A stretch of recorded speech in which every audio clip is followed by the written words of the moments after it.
On your Tuesday episode of Locked On Raptors, my dad could beat up your dad, but Collin Murray-Boyles could beat up all of our dads.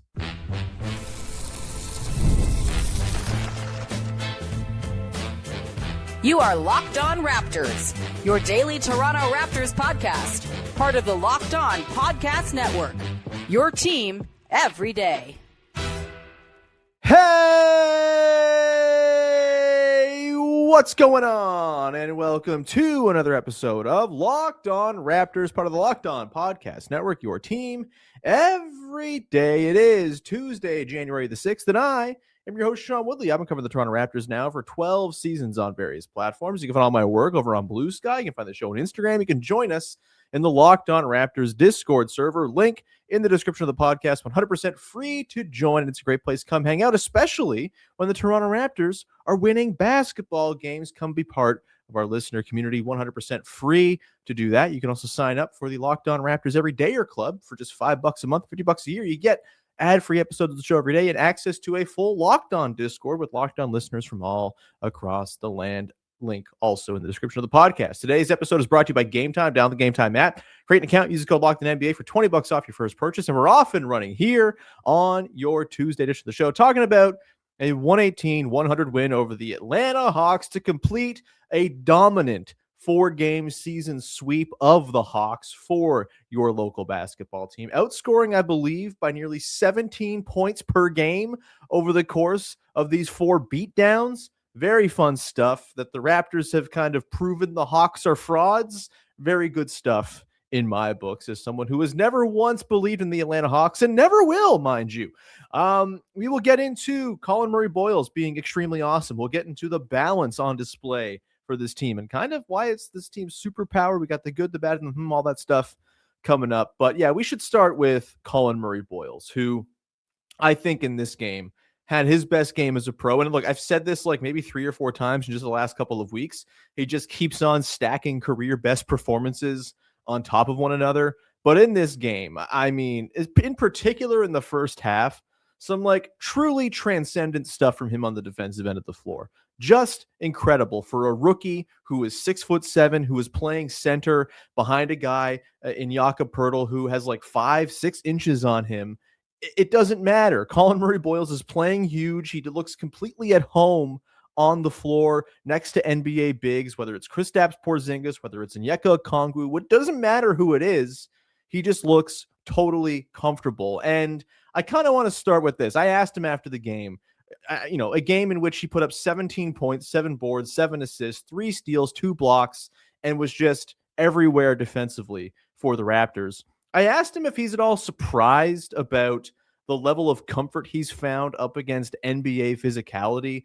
This is usually the thing that is like the biggest shock to a rookie coming in is, oh God, these are grown-ass men I'm going up against. But as it turns out, Collin Murray-Boyles not so worried about it and not at all surprised that he's fit in physically within the landscape of the NBA. Here's what he had to say. The point of the physicality, a lot of rookies come in and that's kind of the biggest challenge right away is just kind of the physicality of the league.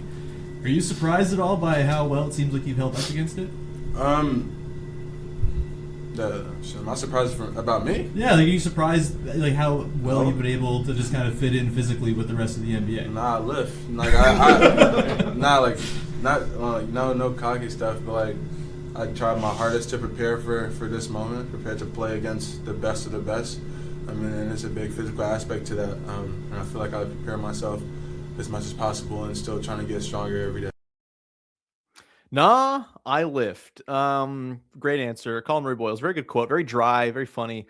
Excited that he's going to be a dude we can ask questions to for a very long time. And yeah, I mean, it's remarkable just how unbothered he seems by opposing large dudes. And this goes back to like the first week of the season, the first week of his NBA career, when he played that game against the Houston Rockets, no Jakob Poeltl. And yeah, they lost, but he held up pretty reasonably well for all things considered against literally Steven Adams. And since then, I mean, maybe just like starting with Steven Adams, everything gets easier from there. Maybe that's part of it. I don't know. But yeah, man, dude's strong. Dude is wide as hell. And it really does, when you're in person watching him play, it seems as though he's bigger than his listed size. He just seems fully at home. He's like two Onyeka Okongwu's thick. It's freaking remarkable, man. And defensively, I mean, he's just like, he's got it, man. He's got the physical tools. He's got the smarts. He's got the positioning. He's got the know-how. And in this game last night, I mean, the Raptors completely shut down the Hawks. They did it in the fourth quarter of the first game they played against them as well, after the Hawks were crazy hot for the first three quarters on Saturday. But 5 straight quarters, essentially, the Raptors just locking down the Hawks offense. And Jalen Johnson, usually very prolific, he was miserable in this game. 5 of 15. He had more turnovers than field goals made. He had 6 turnovers in this game.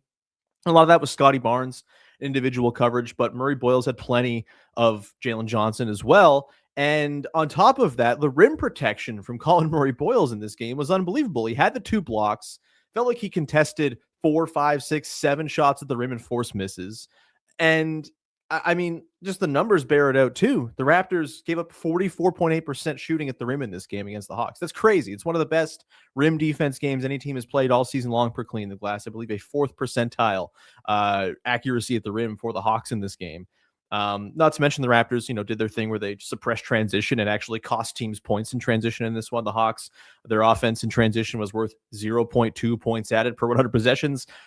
It's all really impressive. And Murray-Boyles, I think, has the ability to be a very good transition defender as well. But in the half court, I mean, he just has so many tools in the bag, right? He can switch. He can just be like a traditional rim protecting big man if you need him to be that. And the hands, man, the hands are just everywhere. The way he keeps possessions alive on the offensive glass, the way he saves possessions by poking potential offensive rebounds out of other dudes' grasp into the hands of his teammates. It's all really, really great. And then you factor in the offensive stuff with him too, where, and Darko said this after the game. He was asked about sort of Murray-Boyles filling in and just kind of getting those easy chippy buckets. And he's like, yeah, we're not drawing anything up for him. He's a rookie. We got plenty of guys to draw stuff up for. He just finds those little pockets to get his points on the board as well. In this game, it was just like a lot of garbage buckets around the rim, right? You get the dump off pass and you put up a floater. You are sort of in semi transition. You get a pass while you're kind of screaming down the lane and you finish from Scotty Barnes. Just like a bloody impressive game from a dude who in the first half of this game had 13, 4, 5, 2, and 2. Just nonsense. He goes 8 of 10 from the field. The interior finishing from him does not seem like he cares one iota when he sees contact around the rim, when there's a contest around the rim. He's just like finishing through whatever comes his way. He had one transition finish in this game where I don't know how he like squeaked the layup in over the outstretched hand of the defender, but he did. And his touch on those is rock solid. I mean, Darko said it after the game, right? They are still figuring out exactly what Collin Murray-Boyles is. He's kind of revealing little hints and clues every game of what he can be and what type of player he's going to eventually be. Darko said they're really not trying to put him into a box right now. They're just trying to figure out, okay, where are the ways he can affect the game? And I think it's pretty clear. I mean, small ball center, middle of the floor hub, defensive ace, like future, maybe all defense guy. Like, I think there's a very real case that he's going to end up the best defender from this class. He's just really impressive for a rookie. And it's been cool to see him get this extended run. It's been cool to see him figure something out with the Scotty and Brandon Ingram front court. Those 3 guys together continue to be fantastic. They were plus 13 in 20 minutes last night. I don't know, just total gushing over Collin Murray-Boyles and just how unbothered he is by the pretty immense burden he's carrying right now for a team that in the past has been like totally lost at sea without Jakob Poeltl. He has made them arguably even more potent without Jakob Poeltl. This is not to say that they don't need Jakob Poeltl back, and there'll be some talk about that later on, some good news on that front. But the fact that they've been able to just kind of not miss a beat here with Poeltl taking some time, it's entirely because of Collin Murray-Boyles being totally ready to be the backup 5 for this team who can slot in and be a spot starter. And I'm not saying that he's just going to stay the starter when Jakob Poeltl comes back, but like there's a kind of a case for it. If we're getting really sort of granular, it's not going to happen because of politics and contracts and all that stuff. And this is just not how things work. But I do think he certainly played himself into, if there's a game where Poeltl doesn't quite have it, like Murray-Boyles just going to close once Poeltl's back. And I think that's totally fine. I think we'll probably see them go with some jumbo lineups at some point with Murray-Boyles, Barnes, Ingram, and Poeltl, plus whoever you want as your guard. It just gives them so many options to have a guy like this who's a bit of a Swiss Army knife defender who can do a little bit of everything, who's completely at home on the perimeter, around the rim. Just the options are kind of incredible. And I mean, how excited are you? I'm probably as excited as me about the idea of Scotty Barnes and Collin Murray-Boyles defending with one another for the next 4 or 5 years at least, hopefully beyond that. I mean, pretty awesome stuff to think about what they'll be able to do defensively with those two guys and the sort of weaknesses they'll be able to cover for by having those two guys on the team. Yeah, clearly the takeaway from this game, Collin Murray-Boyles is the real deal, man. And, we'll see about all rookie. It's an extremely good class, but I think he's certainly on a team that's like playing serious basketball and winning and him being a big part of it. There's going to be an all rookie case for him for sure by season's end. It's very, very exciting stuff. We'll come back on the other side and get into the real superpower of this team that I think has been kind of revealed as they've won 4 of the last 5 games. And it's just balance, baby. We'll talk about that coming up in just one sec. Today's show is brought to you by our friends over at FanDuel. Fridays already feel different during the basketball season, and FanDuel is making them even better. Every Friday night before the games tip off, FanDuel gives fans new ways to kick off the weekend with NBA Happy Hour. NBA Happy Hour is your official pregame, a limited time window where special offers drop right inside the FanDuel app before the action starts. Fridays from 6 to 7:30 Eastern have become appointment viewing with NBA Happy Hour. Opening the FanDuel app during Happy Hour always brings something new, boosts, bonuses, surprises. It's easy to check the weekly special before tip-off. Make a move before the window closes. The timing is perfect. Right before games, right before the weekend starts. It adds energy to Friday night basketball without overthinking it. Maybe you're hanging with your pals, you're watching the game, having drinks, whatever. You want to throw a couple of extra bucks on the game, FanDuel will have that for you in that 6 to 7:30 window on their app. So before tip-off, check out the FanDuel app, see what's dropping during NBA Happy Hour every Friday, 6 to 7:30 p.m. Eastern. A little basketball, a little action, and a whole lot of Friday energy. That's NBA Happy Hour only on FanDuel, the official sportsbook partner of the NBA. Today's show is also brought to you by Quo, which is the place you want to go if you're looking to revamp your systems. If you are a small business owner, there's got to be a better way than the way you have done things before is maybe a thing you're asking yourself as you get into the new year. Streamlining your communications is one of the quickest upgrades you can make to your business. That's why today's episode is brought to you by Quo, spelled Quo, the smart way to run your business communications. Whether your team is because your team is reachable in one place, you're not just working cleaner, you're working and creating more opportunities to connect with customers. Your whole team can call and text from one shared business number, so nothing gets missed. Everyone sees the full conversation thread, which makes replies faster and more personal. And if you are a business owner, you get to actually take time off and unplug because you can trust that everything is being handled by your team because everyone can see what's coming in and nothing's getting missed while you are away. Trusted by more than 90,000 businesses, from solo operators to growing teams. Make this the year where no opportunity and no customer slips away. Try Quo for free. Plus, get 20% off your first 6 months when you go to quo.com/LockedInNBA. That's QUO.com/LockedInNBA. Quo, no missed calls, no missed customers. Back at it here, talking about the Raptors' 118-100 win over the Atlanta Hawks to complete the season sweep. The Raptors now 11-1 against seeds 5 through 10 in the Eastern Conference. If you're looking for reasons why the Toronto Raptors currently occupy a home court spot in the Eastern Conference standings, that there is exactly why. Beating up on the teams that they badly need to beat up on for tiebreaker purposes, for standings purposes, all that stuff. Now, go beat some teams above you. The Celtics coming up this weekend. It would be lovely to get a win over that Celtics team. It just keeps on winning games. It's very annoying. Let's dive on in, I think, to sort of my other takeaway from this game. And it's maybe a bit of a basic one when you look at the box score and say, oh, obviously this is where Sean's going with this. But I do think having 7 dudes score in double figures, none of whom with more than 19 points, is just kind of indicative of the great strength of this team, where this team derives its power from. And it's that there's just a lot of good players on this team. And I'm not surprised that this team is racking up regular season wins. I'm not surprised that we're seeing kind of different dudes pop up night in, night out and offering contributions, because this team just really is all about balance. I think this is why things look so rough without RJ Barrett, right?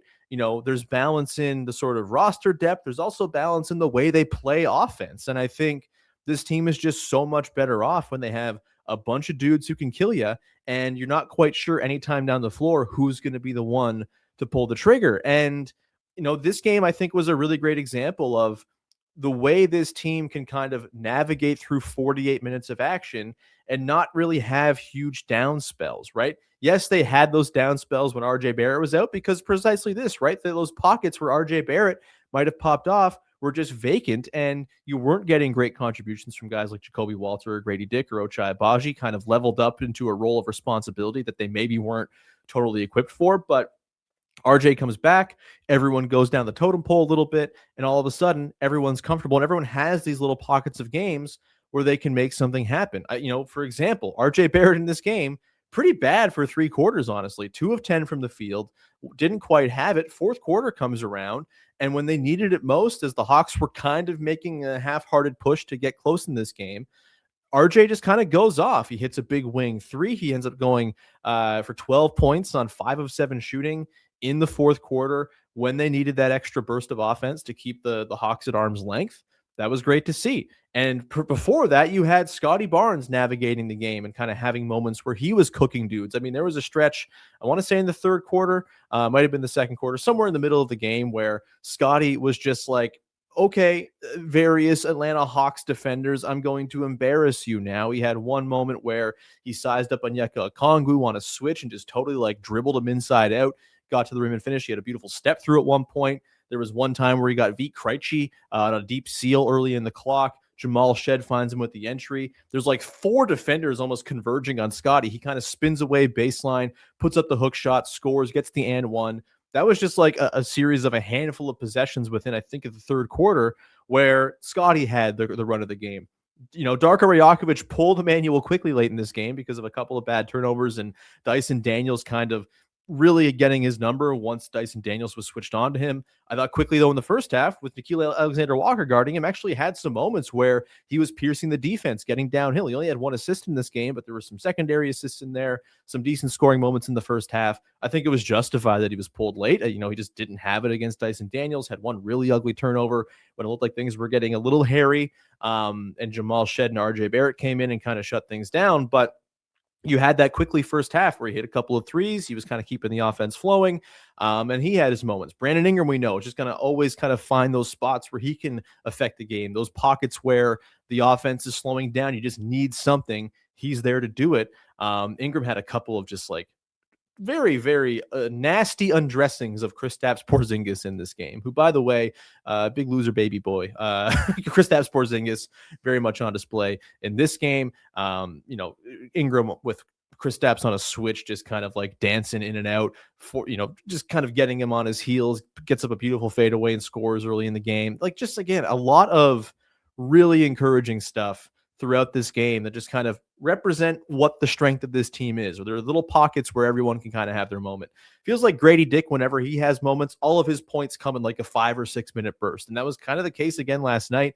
Played 18 minutes, had 11 points, 4-4 from the field, 2 of 2 from downtown, 3 rebounds and a steal as well. And I think with Grady Dick, like, don't look now, he's maybe kind of an okay defensive player, which is kind of a big deal, especially if the shots are going to start to fall for him. Darko had a lot of good things to say about Grady after the game, where he was talking about just the work he's putting in kind of paying off. And I mean, defensively, I mean, he makes the sort of event plays for sure. He's got good hands. He gets those sort of loose balls, pokes them free, jumps on jump ball opportunities and sort of forces those. He had the one obviously steal and coast to coast finish for an and one in this game, which was super fun. But also just like the more subtle stuff defensively with Grady, it's right there. I mean, he had a couple of just like beautifully timed clutch rotations at the rim to ward off drives and the sort of back end of possessions. Really, really good stuff from Grady. And so you get that. You get Mamu coming in with his downhill force and energy and just like his freneticism as an offensive player. And, you get 7 guys who go double figures, and then Jamal Shed comes in, didn't have a huge game stats-wise, but kind of calmed things down in the closing minutes of this game. The Raptors go like on like an 11-0 run or something once he comes in, or something close to that.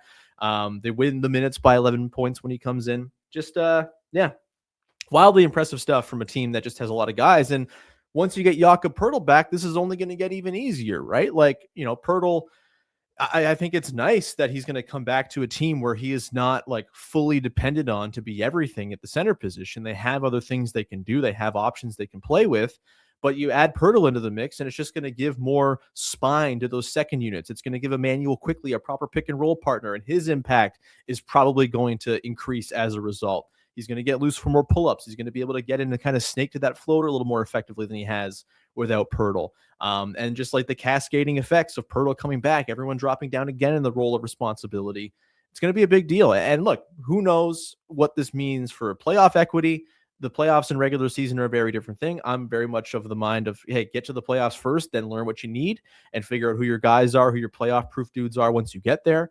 But for now, I mean, they have a regular season formula to just keep on winning games. And I know the Eastern Conference is crazy tight, and the Raptors have had their ups and downs, but they've very much righted the ship, it seems. Their defense rocks. They're the number 4 defense in the NBA. That doesn't feel like it's going anywhere. And when you have this depth and you have all these different options you can play with and different types of lineups you can roll with and different iterations and combinations of players, knowing that a lot of these guys are going to be able to pop off at least for some stretch of the game, it just gives you a great formula for winning regular season basketball games. And, they've been able to do it without Pirtle. And as we heard last night, there's a chance he's coming back pretty soon as well. We'll get into that and more coming up with the good, the bad, and the to close things out in just 1 second.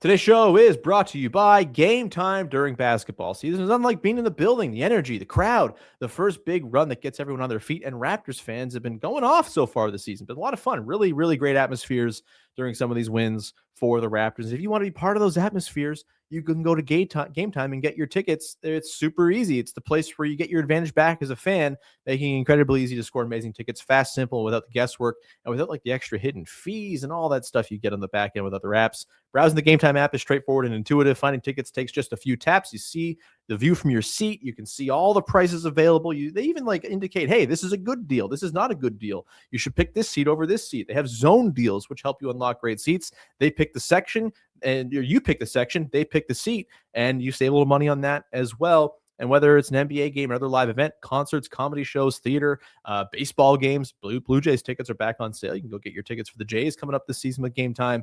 Everything is right there in one place for you. Take the guesswork out of buying tickets with Gametime. Download the Gametime app. Create an account. Use the code LOCKEDONNBA for $20 off your first purchase. It's the code LOCKEDONNBA for $20 off your first purchase.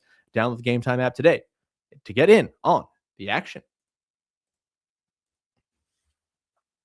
Wrapping things up here with the good, the bad, and the It's the way we wrap up every single episode of this year podcast on the heels of a Toronto Raptors basketball game. Thing I liked, thing I didn't like, thing that's got me a little bit intrigued from the latest in Toronto Raptors hoops. And we'll start with the good. Encouraging news on the Jakob Poeltl front before the game last night to the assembled horde of media. Darko Rajakovic did say that Jakob Poeltl has been cleared for contact and is starting the reconditioning process. No exact timeline on when he'll return, but feels safe to assume sometime in the next couple of weeks, perhaps before their West Coast road trip starts on the 18th. Wouldn't that be swell? Really encouraging stuff to hear. Poeltl's on his way. And again, I'm pretty amazed by how they've weathered the time without him. They've been damn effective basically ever since they said, hey, Poeltl's not playing for a little while. He's going to rest and recover and all this stuff a week ago. And, before that, obviously he wasn't playing either. He hasn't played since the Nets game a couple weeks back. They've been really tidy and solid. And it's been, again, after years of this team having no hope when Jakob Poeltl was not available or even on the floor when available, been really refreshing to see them totally get by just fine. And now it's just like a luxury to add like a proper 7-footer to the mix who hopefully, if he's mobile and feeling like his best self, is still a very effective player. I know there's this sort of idea that, he's cooked, 30-year-old back issues, he's done. And there is still very much a chance that contract is a big anchor on the team going forward if, in fact, the back thing continues. And even if not, right? Like maybe he's not a guy who you're happy to be paying 27, 28, nearly $30 million for it a few years' time, but he can certainly be a helpful player at full capacity. Last year, he's coming off of a career season and all of that. And I think, plugging it back into a team where it's not totally incumbent upon him to be everything at the center position is a good situation for him. It's a good situation for the Raptors. And I'm excited to see it. Happy to hear that Jakob Poeltl is on the mend. The bad, the Atlanta Hawks, man. Stinky, no good basketball team. The Raptors, of course, sweep the season series, looked easily the better team in every single game they played. There were like 3/4 of that game in the NBA Cup early in the season where it was the no Trey Hawks, and the Raptors, had a hard time breaking open that defense for a bit. And then eventually the dam opened and they completely ran away with it in the fourth quarter. Not dissimilar to the third game they played this past Saturday, except that was an offensive shootout until the Raptors shut it down. Either way, like just in control of this team all the way through the season. And it's very funny to me that the Hawks ever have like optimists behind them. Like I know Jalen Johnson's very good, but to me, they really do just read like a lesser version of the Vision 6'9" Raptors teams that clearly did not work. And, it's interesting that a team was like, let's do that again, but with less good players. It's strange. They're terrible. And of course, last night, the sort of news about Trae Young and his availability and trying to work on a trade. I'm glad it seems like the Raptors are not involved in that one. Just like kind of a messy situation with Trae Young. Yeah, he's probably a better lead guard option than Emmanuel Quickley, but he makes $48 million a year, something like that, 46. The money's hard to make it match without giving up players that are like real and helpful to your team. And as the reporting from Mark Stein suggests, it might cost the Hawks a pick to get off of Trae Young, even if it's to like the Washington Wizards, because that contract is huge and his value is just that low right now. And so, it might be a buy low opportunity, but it's kind of impossible to do the buy low for the Raptors because they'd have to put in an RJ Barrett in all likelihood to make the money work if you're sending out Quickly as well. They just don't have those sort of mid-sized salaries that really work right now to kind of fill in the gaps between a Quickly and a Trae Young. And so, I don't see it happening. I don't think Trae Young is someone you want to invite into your mix necessarily. He's someone who has kind of had rancid vibes for a lot of years now. And yeah, the Hawks, they're just stinky, man. And Trae Young has been a through line of a lot of Hawks stinkiness, even if he's not been healthy this season. That they've kind of fallen off. They were interesting without Trae Young for a bit. They are less interesting now because it seems like they can't defend anybody, even with Trae Young off the floor. But yeah, I'm not surprised the Raptors took the season series against the Hawks. Maybe it's surprising they swept them so easily, but I think they're clearly a better team. I think they're obviously in like another sort of tier of the Eastern Conference than the Hawks are, and it's been nice to have that proven time and time again. Speaking of Emmanuel Quickley, guard situation. Look, he gets the hook with about 4.5 minutes left for Jamal Shed after a pretty bad turnover game. And again, some trouble when Dyson Daniels got switched on to him. Look, Dyson Daniels is a very good defender. He's going to give a lot of people trouble. Quickly just did not have the physicality whatsoever to kind of burst through that impenetrable barrier that is Dyson Daniels at the point of attack. And so, yeah, they pull him, they bring in Shed, they kind of run the offense a little more through RJ and Scotty and Ingram and all that stuff. And that was fine, right? Like, I think it's a good thing that Darko Rajakovic has, no qualms about benching guys who maybe otherwise wouldn't be benched politically speaking on other teams, but he's just kind of all about winning. And I think there's a culture within the team that it's all about winning too. Like, I don't think Emmanuel Quickley sitting there stewing because he got pulled with 4.5 minutes left in the game. I think there's a culture of, hey, just like whatever gets us the win is the good thing, the right thing to do, which is great. It's an awesome culture to have, an awesome sort of environment to be operating within, but it does sort of, again, paint the need to eventually upgrade upon Emmanuel Quickley. And it pains me to say this as the chief Emmanuel Quickley stan, maybe in the entire world. I think he's a good player who gets a lot of crap because of the contract, which again, they just gave him. He didn't like say, hey, I want this amount of money. They just gave him that amount of money. So there's that. And I also think like he is a good and additive player who tends to win his minutes pretty much universally. I mean, they were +8 in his minutes again last night. Like the Raptors do in fact win minutes when he's on the floor. He's not this absolute, anchor dragging everything down and making them lose minutes just because he's out there, the way maybe some of the conversation about him would maybe suggest. But clearly, he just does not have the lead guard capabilities to kind of guide a high level offense throughout an entire season and into a playoffs. And, they got to figure that out at some point. And maybe it's not this season. I don't think it necessarily has to be this season. I also think he's going to look a lot better once Jakob Poeltl is back and the pick and roll game is there for him again, because he's a very good pick and roll guard. This has been the case throughout his entire career. If you go back through the stats, the tracking data, his pick and roll stats as a scorer, as a playmaker out of pick and roll have always been very strong, near the top of the league. And Poeltl will kind of unlock that for him again, one would think, But that you can't build an entire offense around niche pick and roll creation, right? Like you got to have some blow by ability. You got to be able to turn the corner on the Dyson Daniels of the world when you need to. And he couldn't do that last night. And so, yeah, like I think it's, if we're talking about stuff we're looking to learn this season, which was, I think, the goal coming into the season, learning stuff, evaluating, figuring out what the next steps are. I think, along with RJ Barrett kind of proving his value to the offense, I think Emmanuel quickly proving that at some point they'll need to either add another guard to complement him or just use his salary in a trade to upgrade upon him. Like that feels like the thing we've learned so far this season through about half the year. And I still think better days are ahead for Quickly. Like I think, again, Pirtle comes back, you're going to see a better version of him. He will have a stretch where he is white hot for a couple of weeks or a month and is putting up big numbers.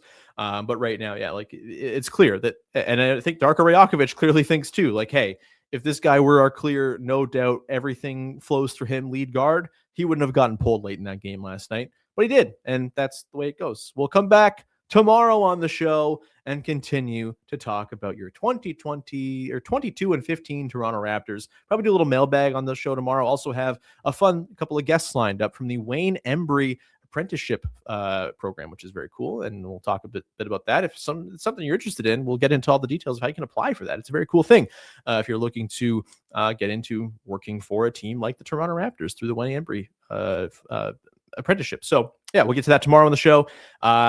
We got, of course, Katie Heindl coming on later on the week. We got the Raptors Hornets game on Wednesday. We'll break down. The Hornets just beat the Thunder last night. They've been a thorn to the side of the Raptors all year long. Can't wait to see that game with the Raptors with RJ Barrett back in the mix. Joe Wolf on, of course, on Friday as usual. We got all that coming up. Thank you so much for rocking with the show. Follow, subscribe, rate, review, tell a friend, all that good stuff. You can join the Locked On Raptors Every Dayer Club by going to the link that you see on the screen if you're watching, lockedonpodcast.com/everydayer, or you can also go to Supercast or lockedonraptors.supercast.com to sign on up. $5 a month, $50 for the year gets you ad-free episodes of the show. A very cool thing. Anyway, we'll leave you there. Thank you so much. Have a wonderful rest of your day. We'll talk to you Wednesday. Thanks for hanging. Bye-bye.